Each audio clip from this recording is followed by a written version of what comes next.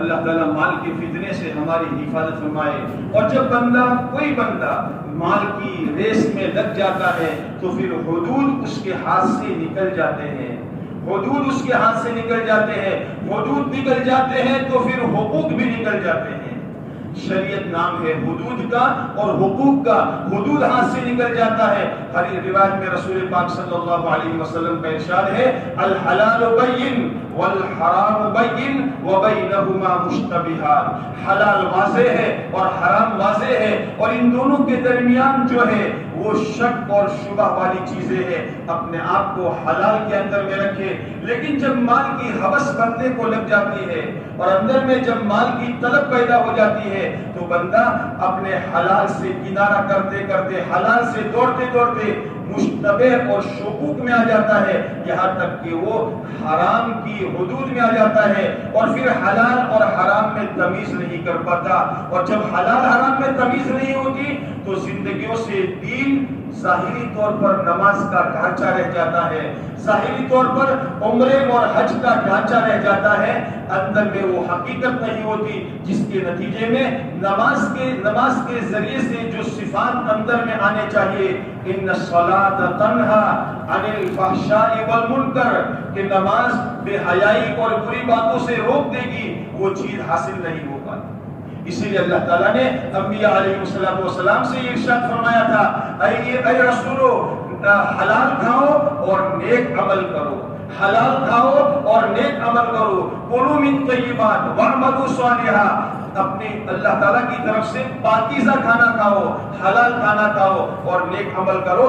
پاکیزہ کھانے میں، حلال کھانے میں اندر میں نیک عمل کے کرنے کا جذبہ پیدا ہوتا ہے، اور جب مال مشکوک ہو جاتا ہے، مال شبے والا ہو جاتا ہے، تو پھر بندے کے اندر میں گندے کام کرنے کی اور بیہودہ اور برائیوں کی طرف، فاحش اور منکرات کی طرف اس کا میلان بڑھ جاتا ہے، اور میلان بڑھتے بڑھتے بڑھتے اندر میں سے فحش اور منکر چیزوں کی قباحت بھی نکل جاتی ہے۔ پھر ایک مسلمان ہو کر اپنے اندر میں، اپنی قوم کے اندر میں، اپنی کمیونٹی کے اندر میں، اپنے مسلمانوں کے اندر میں اس فحش اور منکرات کو پھیلانے والا بن جاتا ہے۔ قرآن پاک میں اللہ تعالیٰ نے یہ فرمایا ہے،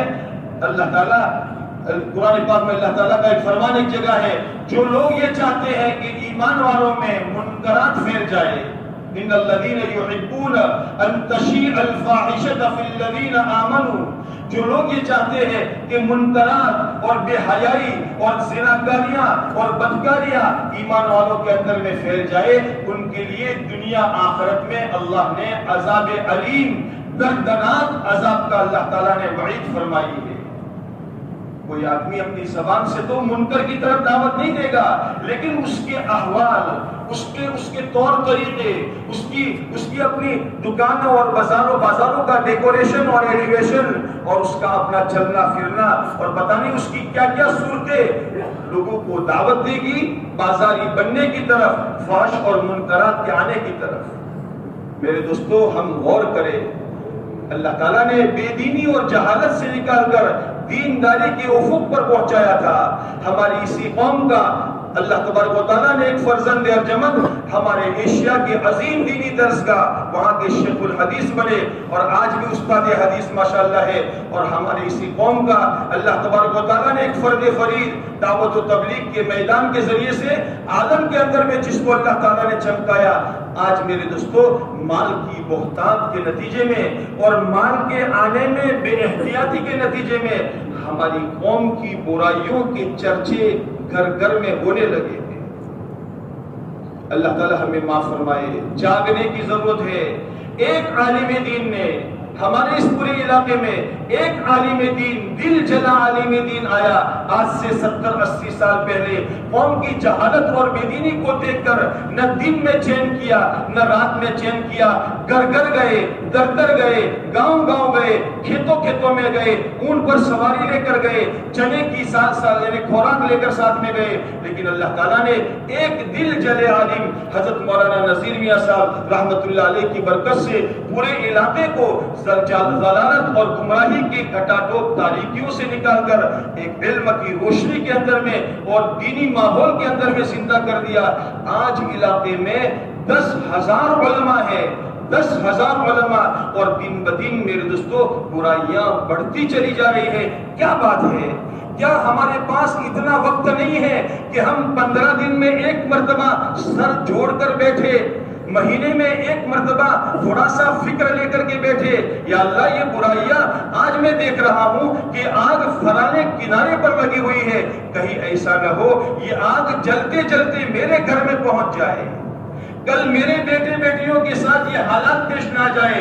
اس لیے میرا سب سے پہلی ذمہ داری یہ ہے، اس آگ کو قریب آنے سے پہلے، یہ پانی کی رو آنے سے پہلے میں باڑ باندھنے والا بن جاؤں، ڈیم باندھنے والا بن جاؤں، سیلاب کو روکنے کے لیے پہلے سے انتظام کرنے والا بن جاؤں۔ اور یہ انتظام ہمارے بڑوں نے مشورے سے اللہ سے رو کر مانگ کر ایک انتظام چلایا تھا، معروفات کی باتیں کرنا اور منکرات سے روکنا، اپنے آپ کو حلال پر کھڑا کرنا اور حرام سے اپنے آپ کو بچانا، رسوم اور رواج سے اللہ تعالیٰ نے اپنے فضل سے ہمارے بڑوں اور بزرگوں کی ہمارے قربانیوں کے نتیجے میں رسومات، خرافات، بدعات اور گمراہیوں سے نکال کر اللہ تعالیٰ نے سنت اور شریعت پر ہمیں کھڑا کر دیا تھا۔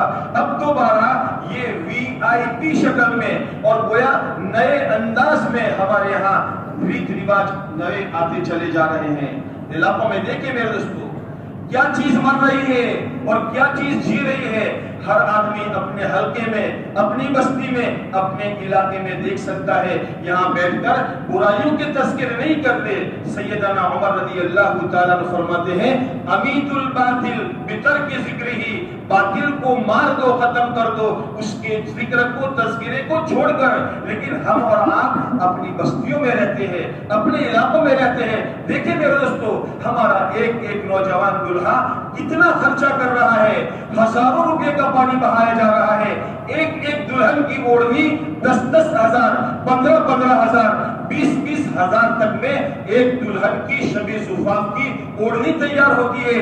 کہاں جائے گی ہماری قوم؟ کہاں جائے گی ہماری قوم؟ ماں باپ اپنے بچے کو روک نہیں سکتے، روکنے کا منہ نہیں ہے اور پیسے پاس میں نہیں ہے، اس لیے ماں باپ لون لینے پر مجبور ہوتے جا رہے ہیں، غیروں کے وہاں بیاج لینے پر، سود لینے پر مجبور ہوتے جا رہے ہیں۔ اور کتنے نوجوان ہمارے اپنے دھندوں میں اور اپنے روزگار کے اندر میں جب دیوالیہ ہو جاتے ہیں اور دیوالیہ ہونے کے نتیجے میں مقروض ہو جاتے ہیں تو کسی سے قرض نہیں ملتا، غیروں کے پاس جا کر دامن پھیلاتے ہیں اور وہاں سے وہ دگنا اور دگنا بیاج پر پیسہ لیتے ہیں اور دھیرے دھیرے گویا اپنا گھر بھی گروی رکھنا پڑتا ہے اور کھیت بھی گروی رکھنا پڑتا ہے۔ کہاں تھی ہماری قوم؟ اللہ نے کس چوٹی پر بٹھایا تھا اور پھر آج ہماری قوم کہاں جا رہی ہے؟ حیرت نہ کر، حیرت نہ کر، ہڈیوں کے میرے چور دیکھ کر، تو وہاں پر دیکھ میں کہاں سے گرا تھا، میں اس اونچائی سے نیچے گرا ہوں، اس لیے اس کو دیکھ کہ میں کہاں سے گرا ہوں، اللہ نے مجھے کہاں پہنچایا تھا اور میں کہاں جا رہا ہوں۔ میرے دوستو، ہم اس بات کا فکر کرنے والے بنے۔ یہ مسئلہ جتنا مجمع آیا ہوا ہے، یہ ہماری اصلاحی جماعت کے عنوان پر کچھ نہ کچھ ہمارے دلوں میں کسک ہے، ہمارے دلوں میں درد ہے۔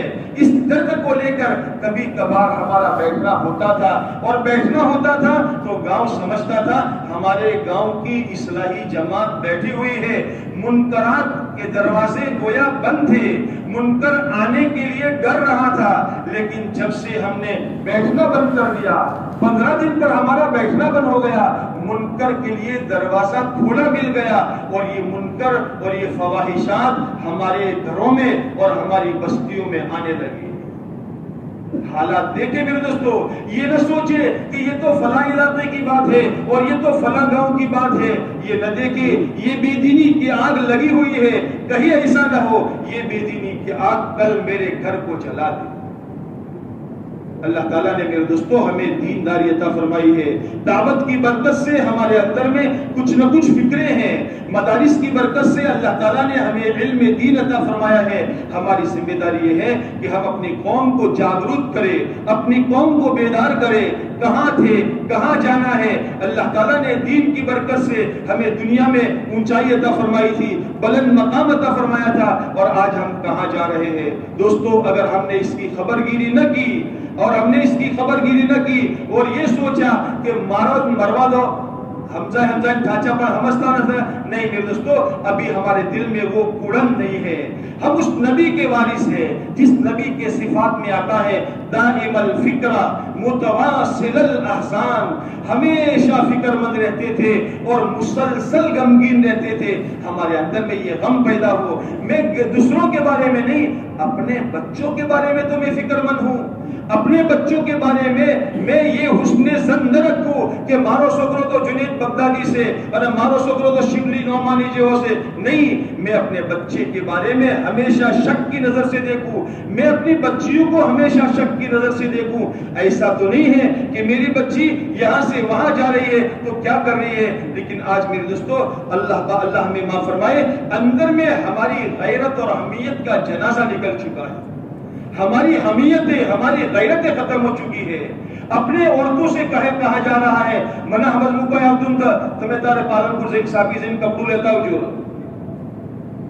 الرجال قوامون علی النساء کی بجائے النساء قوامون علی الرجال بنتا جا رہا ہے. عورتیں حاکم بنتی جا رہی ہے. اور ہمارے آقا صلی اللہ علیہ وسلم نے آج سے 1400 سال پہلے جو بات فرمائی تھی کہ ایک زمانہ دنیا میں ایسا آئے گا ہممہم بطونہم وشرفہم دینارہم وقبلتہم نساؤہم. ہر انسان کی فکر اس کا پیٹ بن جائے گی کہ میرا پیٹ بھر جائے، میرا پیٹ بھر جائے. نہ حلال دیکھتا ہے، نہ حرام دیکھتا ہے، نہ یتیم کے مال کی طرف دیکھتا ہے اور نہ بیواؤں کے حصے اور بھاگ کی طرف دیکھتا ہے. بس میرا پیٹ بھر جائے، میرا پیٹ بھر جائے. شیر اور درندے کی طرح انسان بن جائے گا. اور فرمایا انسان کا شرف اس کا روپیہ پیسہ بن جائے گا. کوئی دیندار ہے ٹھیک ہے برابر ہے، لیکن کوئی پیسے والا ہے تو پیسے کی بنیاد پر، مال کی بنیاد پر ہمارا گومنا وڈیل، ہمارا گومنا چودھری، ہمارا گومنا آگیوان جس کے اندر میں دین کی صلاحیت نہیں ہے، دین نہیں ہے. لیکن اللہ کے رسول علیہ السلام فرماتے ہیں دنیا میں مال کی بنیاد پر، روپیہ، ریال، ڈالر، دینار کی بنیاد پر دنیا میں اس کا عزت و مقام ہوگا. اور ایک زمانہ آئے گا کہ اور لوگوں کا قبلہ ان کی عورتیں بن جائے گی. جیسے عورت کہے گی ویسا ہوگا. گھر میں 4 مرد ہیں اور 4 مرد یہ چاہتے ہیں کہ بیٹے کی شادی میں کوئی قسم کا ریت رواج نہ کیا جائے، لیکن ایک گھر والی ہے. اگر وہ گھر والی ضد پر آ گئی تو 4 مرد مل کر اس گھر والی کی ضد کو نہیں روک سکتے. کیا چیز ہے میرے دوستو؟ ہماری ذمہ داری ہے ہم ہماری ماؤں بہنوں کا ذہن بنائے، ان کی افراد سازی کرے، ان کا ذہن بنائے. اگر ہماری ماں بہنوں کے اندر میں شریعت اور سنت کی پاسداری آ گئی، شریعت اور سنت کا لحاظ آ گیا تو اللہ کی ذات سے امید ہے ہماری مومن قوم کی مائیں اور بہنیں وہ شریعت اور سنت پر چلنے والی بنے گی. اگر مرد حضرات بے دینی کی طرف رخ کرنا چاہیں گے تو اس قوم کی بیٹی اس مرد کو بے دینی کی طرف جانے سے روکنے والی بنے گی. ہمارے اسی علاقے کے ایک گاؤں کی کہانی، ایک گاؤں میں ہمارے مولوی صاحب نے یہ بات فرمائی ہمارے سامنے تذکرے میں کہ ہماری گاؤں کی ایک عورت نے مجھ سے مسئلہ پوچھا کہ مولوی صاحب میرے گھر میں مجھے کڑی بنانی ہے، کڑی بنانی ہے تو کڑی بنانے کے لیے دہی جمانی ہے اور دہی جمانے کے لیے آکھن چاہیے. میرے گھر میں آکھن نہیں تھا، میں قریب والے گھر سے آکھن لے کر آئی اور اس گھر کے آکھن میں نے دہی جمائی اور اس کی کڑی بنائی. مجھے بعد میں احساس ہوا کہ جس گھر سے میں آکھن لائی ہوں اس گھر کا مرد بینک میں نوکری کرتا ہے. مولوی صاحب میرے لیے اس کڑی کا کھانا جائز ہے جس کڑی کا آکھن بینک والے گھر کے اندر سے لایا گیا ہے. ایک عورت کے اندر میں جب شریعت کی پاسداری آتی ہے تو اتنا باریک باریک سوچنے والی بنتی ہے. اور پتہ نہیں ہزاروں ایسی اللہ کی بندیاں ہوگی جن کے بارے میں ہم نے سوچا نہیں ہوگا. لیکن میرے دوستو ہماری عورتوں کی افراد سازی کرنے کی ضرورت ہے، ذہن سازی کرنے کی ضرورت ہے. اسی لیے دعوت و تبلیغ کے راستے میں گھر گھر کی تعلیم پر زور دیا جاتا ہے کہ گھر گھر کی تعلیم کے عنوان پر آدھا گھنٹہ پونا گھنٹہ اپنے گھر کے فردن ایک کی ان کی ذہن سازی کر کے ان کو آخرت کی طرف سنوارا جائے، ان کو آخرت سمجھائی جائے، ان کو یہ سمجھایا جائے کہ دنیا ناپائیدار زندگی ہے. دنیا میں کتنے ہی ریت رواج کر لو لیکن دنیا کبھی بھی ہمیں سنوارنے والی نہیں ہے اور دنیا کبھی بھی ہمیں آگے بڑھانے والی نہیں ہے. اس بنیاد پر کہ فلانا صاحب نے تو اٹلو موٹو قوم کرینو شروع. ہمارے قاری طیب صاحب رحمۃ اللہ علیہ نے اپنے خطبات میں ایک جگہ پر لکھا ہے ایک صاحب کی شادی ہوئی تو جہاں شادی کرنی تھی وہاں کی لڑکی والوں نے اس اپنی بچی کے لیے جہیز میں جو سامان دیا تھا وہ 2-3 ٹرک بڑے بڑے ٹرک بھر کے، یو پی کا واقعہ ہے، 2-3 ٹرک بھر کے بڑا سامان دیا تھا اور سارا سامان دے دیا تھا. اور سمدھی نے بیوائی نے یہ کہا تھا اپنے بیوائی سے ماری سوڑی نہ ایک ٹکڑوں بھی آلی دیدوں سے کوئی وستو نہ تھا چھوڑی جو میری بچی کو نہ دی ہو. جب یہ بارات اپنے گھر واپس چلی راستے میں ندی آئی اور اس ندی میں پانی نہیں رہا تھا، اس میں ریت ہی ریت تھی، راستے میں ٹرک پھنس گئے تو ویوائے ٹرک میں سے اتر کر کہنے لگے، مارا ویوائے کہتا تھا کہ ماری سوڑی نہ ہوئی بدو والی سے اللہ سامان مجھو پاوڑو ہے تو لاؤ انا ریتی آگی پاشی کرو. 3 ٹرک 4 ٹرک بھید مارے لیکن کہیں پھاوڑا نظر نہیں آیا. تو دلہے والوں نے کہا شو آلی تا پاوڑو نہ تھا تو شو آلی کوئی آلی انتر، یعنی سب کچھ دے دیا صرف پاوڑا نہیں دیا. تو یہ کہتا ہے کچھ بھی نہیں دیا. میرے دوستو دنیا میں ریت رواج کتنے ہی پورے کر لے لیکن دنیا والوں کی نظر میں جج نہیں پائیں گے. ہمیں تو ایک اللہ کو راضی کرنا ہے. حضرت معاویہ رضی اللہ تعالیٰ عنہ نے حضرت عائشہ رضی اللہ تعالیٰ عنہ کو خط لکھ کر ایک نصیحت کی درخواست کی تھی، امی جان مجھے کچھ نصیحت فرما دیجئے. تو امی جان حضرت عائشہ رضی اللہ تعالیٰ عنہ نے جو نصیحت فرمائی تھی اس نصیحت میں یہ بات لکھی تھی کہ اگر تم نے دنیا والوں کو راضی کرنے کی خاطر اللہ کو ناراض کر دیا تو دنیا والے تو سب مل کر مجموعی طور پر کبھی بھی راضی نہیں ہوں گے. اور اگر تم نے دنیا والوں کی ناراضگی کو مول لیا لیکن اللہ کو راضی کر دیا تو اللہ سب کو راضی کر دے گا. اس لیے ہم اللہ کو راضی کرنے والے بنے اور اس کے لیے اللہ تبارک و تعالیٰ نے ہمیں ایک موقع دیا ہے، ہمیں ایک سعادت دی ہے. لوگ ہمیں سمجھتے ہیں یہ اصلاحی جماعت کے افراد ہیں اور 15 دن میں ہمیں موقع نہیں ملتا کہ 10 منٹ ہم ہماری مسجد کے اندر میں اس فکر کے ساتھ بیٹھے کہ میرے مسجد کے اطراف میں رہنے والے 100% مسلمان حلال کمائی پر کیسے آ جائیں، میری مسجد کے اطراف میں رہنے والے 100% مسلمان ریت رواج سے بچ کر شریعت اور سنت پر چلنے والے کیسے بن جائیں، اور میری مسجد کے اطراف میں رہنے والے 100% مسلمان اپنی شادیوں کو سنت طریقے کے مطابق کیسے کرنے والے بن جائیں. 3 اتنے چھوٹے موٹے ہدف ہمیں عطا فرمائے ہیں لیکن اگر ان 3 ہدفوں پر ہماری جماعت کام کرنے والی بنے گی تو اللہ کی ذات سے امید ہے کہ اللہ تبارک و تعالی ہماری اس جماعت کو معروف کے زندہ ہونے کا، نیکی کے زندہ ہونے کا اور منکر کے دور ہونے کا اور فواحش کے دور ہونے کا اور زناکاریوں اور بدکاریوں کے دروازوں کے بند ہونے کا اللہ ذریعہ بنائیں گے. اور اللہ کے پیارے رسول علیہ الصلوۃ والسلام کی طرف سے یہ خوشخبری ہے، طوبى لعبد جعلہ اللہ مفتاحا للخیر ومغلاقا للشر. اس بندے کے لیے بڑی بشارت ہے جس بندے کو اللہ خیر کے زندہ ہونے کی چابی بنا دے اور شر اور فتنوں کے بند ہونے کے لیے تالا بنا دے. اس لیے میرے دوستو ہم سب کو ایک فکر کرنی ہے، صبح کا بھولا شام کو واپس آ جائے اسے بھولا ہوا نہیں کہتے. آج تک ہم سے بھول ہوئی اللہ ہمیں معاف فرما دے. لیکن میرے دوستو یہ سوچے آج اس وقت میں جتنی نیکی اور جتنی معروفات ہمیں نظر آ رہی ہے یہ ہمارے بڑوں کی قربانیوں کا نتیجہ ہے، اور جتنی غفلت اور جتنی بے دینی ہمیں نظر آ رہی ہے یہ ہماری سستی اور ہماری غفلت کا نتیجہ ہے. اللہ کے سامنے توبہ استغفار کرنے والے بنے اور نئے سرے سے دوبارہ اللہ سے مانگے اور اللہ سے مانگیں گے تو اللہ تعالیٰ تدبیر کو سلجھائیں گے. اللہ کے پیارے نبی علیہ الصلوۃ والسلام نے عمران ابن حسین کے والد رضی اللہ تعالیٰ عنہ کو یہ دعا سکھائی تھی، اللہم الہمنی رشدی واعذنی من شر نفسی. اے اللہ مراشد امور کا مجھے الہام فرما اور نفس کی شرارتوں سے میری حفاظت فرما. اللہ سے مانگ کر دوبارہ انشاءاللہ شروع کریں گے. اللہ کی ذات سے امید ہے کہ اللہ تعالیٰ ہمیں اس خیر کے اندر میں خیر کے زندہ کرنے کا ذریعہ بنائیں گے. سارے ساتھی کوشش کریں، نیت کریں کہ انشاءاللہ اب سے ہم اپنی بستیوں میں ضرور بیٹھیں گے بھائی صاحب. اللہ تعالیٰ قبول فرمائے. آسان